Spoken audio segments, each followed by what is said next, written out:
यो चाहिँ मधुबालादुई मेक्लाजुङ मोरङ पर्यो। अहिले चाहिँ मेक्लाजुङ 7 भएको छ। यहाँ हाम्रो काम गर्ने चाहिँ हुनुहुन्छ गोपाल गजमेर। कसिनी कति हो तपाईँको भाइ?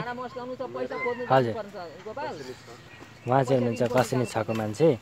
तपाईँहरूले यस्तो यो जुन टाटीको यो बारदेखि लिएर यो तपाईँको यो जुन टाटीको बार छ, यो टाटीको बारदेखि लिएर यस्तो तपाईँको यो खोरहरू चाहिँ हाम्रो यो एकदम सहज र एकदम सरलता रूपमा एकदम राम्रो हाम्रो यहाँ